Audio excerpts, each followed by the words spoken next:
Very funny clips. आपको अगर ऐसा लग रहा है तो अपनी बहन या बेटी भेज दीजिए मीना जी के पास। मेरी बात सुन लंका।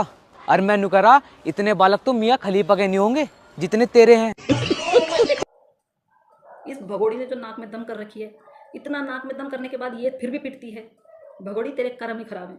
अपनी लिखती तो भाड़ में जाती, तूने हैदर भाई के 4 बच्चों की किस्मत खराब कर दी। एपी सिंह जी, जो काम करना नहीं है ना, भौंकना भी नहीं है। तरस भी आता तुझे देख के। हमारे में एक कहावत है कि जितना बुरा हम करके जाएंगे ना, हमारे बच्चों को भुगतना पड़ेगा। तो एपी सिंह जी, आपके भी हैं 2 बच्चे, उनके बारे में सोचिए। आप किस किस तरह का वो करते हैं, बयान देते हैं। आप यूट्यूबरों को, अभी ये 9 यूट्यूबर 10 दिन से ऊपर हो गए हैं, हमारे पास कोई नोटिस नहीं आया। हम तो वेट कर रहे हैं कब नोटिस आएगा, क्योंकि हम फिर उस जब हैदर भाई आएंगे बच्चे लेने, तो उस दिन हम भी फिर साथ में ही चले जाएं आपके। उसी दिन केस लगा लें हम, गवाही देने के लिए भी आ जाएंगे हम तो। एपी सिंह जी, जो काम करना नहीं है ना, भौंकना भी नहीं है। एक आपका भौंक रहा था मोमिन सर के लिए ना, 3 दिन हो गए आज तक मैंने देखा नहीं उसको, कहाँ है वो। भौंक रहा था ना वाईटी पे आके, मोमिन सर को बोल रहा था कि वो गाली देता है। तो बेटा मैं चैलेंज करती हूँ, जो ऐसी क्लिप निकाल के दे देगा ना, जो ऐसी क्लिप निकाल के दे देगा कि जहाँ मोमिन सर ने किसी को गाली दी है, तो फिर खैर तुम लोगों के साथ तो शर्त भी क्या लगानी है, नहीं हमें पता है ना मोमिन सर किस तरह से बात करते हैं। तुम लोगों से शर्त लगा के क्या करना, तुम लोगों ने ना, तो मैंने पहले भी बोला था उसको। मैं नाम क्यों लूँ उसका यार, बार बार क्यों उसका नाम लेके मैं वो दूँ, प्रसिद्ध करूँ। इस भगोड़ी ने जो नाक में दम कर रखी है, इतना नाक में दम करने के बाद ये फिर भी पिटती है। भगोड़ी तेरे कर्म ही खराब हैं। अगर तेरे कर्म ठीक होते तो शायद इतना तो कमा के खिला रही है इन लोगों को। इन लोगों को तो कमा के खिला रही है, तेरी कमाई पे पल रहे हैं, और उसके बाद पीट भी तुझे ही रहे हैं, तो तुझे शर्म आनी चाहिए भगोड़ी। अगर तेरे को प्रॉब्लम है कुछ जरा सी भी, तो एक कॉल नहीं कर सकती है। एक ऑडियो तेरी वो लीक हुई है, पता नहीं कब की है, क्या है।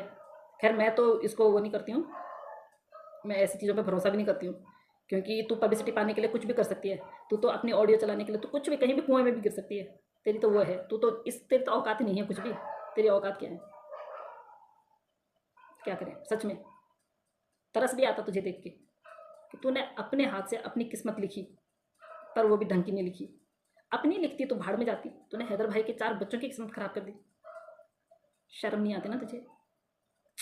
समझ सकते हैं हम लोग समझ रहे हैं तुझे शर्म क्यों नहीं आती है, क्योंकि तुम बेशरम बन के हिंदुस्तान में घुस गई थी ना, इसलिए।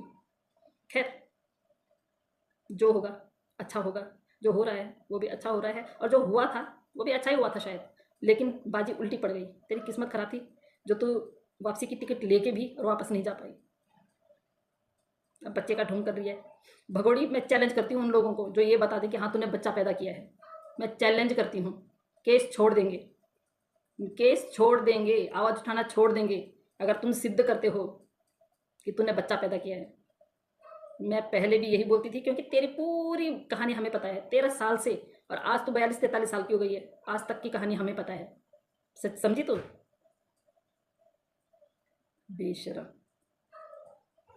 तेरी मेडिकल हिस्ट्री हमें पता नहीं है कितनी क्रिटिकल थी। तू कंसीव नहीं कर सकती है, फिर भी तूने यहाँ हिंदुस्तान में ये ढोंग किया, सिर्फ और सिर्फ अपने इनलीगल भाई के लिए, क्योंकि तेरे लीगली भाई तो है नहीं वो। उन्होंने तुझे पता नहीं कैसे भाई मान लिया, तूने कैसे। खैर तू तो किसी पे भी चिपक जाएगी, तो किसी को भाई क्या, तो क्या क्या नहीं बना लेगी। तेरी बातों पे कहाँ जाना है। पर एपी सिंह जी से ये उम्मीद नहीं थी कि वो गलत का साथ देंगे। तो और लोगों को बोल सकते हैं कि कोई पत्नी जब अपने पति की नहीं हुई है तो किसी और की क्या हो जाएगी। तो भ्राताश्री, जरा एक बार गौर से सुनना दोबारा से क्या बोला है आपने, और फिर उस पर मनन करना, सोचना, और फिर उसके बाद अपने बयान बदल देना, क्योंकि आप बयान बदलने में बहुत एक्सपर्ट है ना। आप बड़ी जल्दी से जो है बयान बदल देते हैं। 2 साल से क्या कर रहे हो आप, 2 साल से यही तो कर रहे हो आप। कभी कुछ बोलते हो, कभी कुछ बोलते हो। एक बात पे आप कभी नहीं टिक सकते हो, कभी नहीं। आपको पता है आप कितना झूठ और कितना सच बोल रहे, सच की तरफ तो आप जाते ही नहीं है।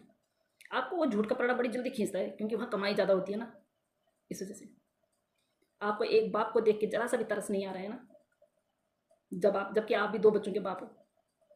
पर एक बाप के 4 बच्चे यहाँ हिंदुस्तान में फंसे हुए हैं, दूसरे देश में, और वो भी उस कंट्री में जिनके संबंध कभी अच्छे नहीं थे, है ना। और उसके बाद आपने उनके बच्चों को ज़बरदस्ती यहाँ पे रख लिया। और जो इसको सपोर्ट कर रहे हैं वो क्या बोल के कर रहे हैं, क्या इन लोगों ने अपना कानून नहीं पढ़ा है। तो कितने बेशरम लोग हो, अपना कानून नहीं पढ़ा है क्या तुम लोगों ने, हैं। उसके बाद तुम हमें बोलोगे, हिंदुस्तान की महिलाओं को बोलोगे कि अनपढ़ महिलाएं। अरे थूकते हैं तुम्हारे मुंह पे हम। तुम बोलते हो कि हम सनातनी सनातनी कट्टर सनातनी। गटर में जाओ सालों, तुम्हारे बस की नहीं है कुछ नहीं।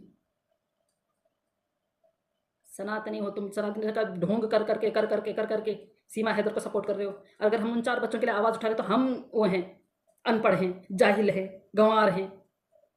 साले राजमा बना दूंगी तुम लोगों को अच्छी तरह, बकवास करते हो। जय भीम तो बोल देते हो तुम लोग, तो तुम्हें शर्म नहीं आती है? जिन बाबा भीमराव अम्बेडकर जिन्हें जो वो लिखा है, संविधान लिखा है, तुम्हें उस पर भरोसा नहीं है? शर्म आनी चाहिए तुम लोगों को, बेशर्मो, बेगैरतों।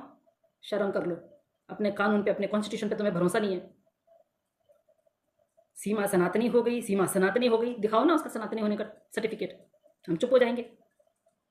कोई कहता उसके बच्चों ने हनुमान चालीसा पढ़ ली।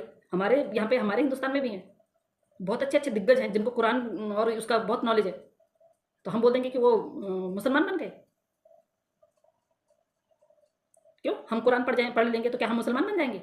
और इतने मुसलमान हैं जिनको हमारे हमारे भगवानों के बारे में इतना ज्ञान है, तो वो क्या वो हिंदू बन गए? और हमेशा अपने आप को वो करने का, क्या बोलते हैं, सिद्ध करने का, उसी को वो होता है, उसी को चुल्लू लगी रहती है कि अपने आप को सिद्ध करना है, जो जिस कम्युनिटी से होता भी नहीं है। सफाई देने की उसी को वो होती है ज़रूरत, हम जैसों को नहीं। ये बेगैरत हर जगह में सफाई देती है। अरे बेशरम औरत, दूध पिलाने का ढोंग कर रही थी, तेरा ना क्या ही बोलूं, बेशरम बेगैरत औरत, दूध पिलाएगी तू? दूध आता है तेरी छाती से? अरे कितनी बेशरम औरत है, हैं? सिलिकॉन का बेबी पकड़ रखा होता है तूने, दूध पिलाने का ढोंग करती है, इतनी बेशरम औरत है भैया। इस औरत को शर्म भी नहीं आ रही है? कल को अगर बाय द वे पता चल गया कि भाई तेरे को वो बच्चा नहीं दे रहे हैं, जिस तरह से अभी तेरे पास बच्चा कुछ दिन पहले था नहीं, शायद आजकल में तू ले आएगी उस बच्चे को। परसों भी तेरी एक वीडियो देखी मैंने, मेरे पास एक वीडियो आई जिस वीडियो में पहले तूने सिलिकॉन का बच्चा दिखा रखा था। क्यों? जब तेरे पास असली का बच्चा ले आते हैं तब तो उसका सर, उसके पैर वो तो दिखा देती है। जब तेरे पास असली का बच्चा नहीं होता है, जब असली का बच्चा होता है, देख हम तो ना तेरी इतनी छोटी छोटी बातें भी पकड़ लेते हैं। बेशरम औरत, जब तेरे पास असली का बच्चा होता है ना, तो तब थोड़ा सा बड़ा सा होता है। जब हाथ में तू पकड़ती है तब लगता है कि तूने कुछ हाथ में पकड़ रखा है, और जब तू वो सिलिकॉन का बेबी पकड़ती है ना, वो इतना छोटा सा होता है, और वो तो एक ही हाथ से पकड़ लेती है उसको, एक ही हाथ से ऐसे कर लेती है तो उसको। शर्म कर, शर्म, समझी? 4 बच्चे ऑलरेडी हैं तेरे पास। नागरिकता चाहिए तुझे, नागरिकता चाहिए, अभी देंगे तेरे को नागरिकता।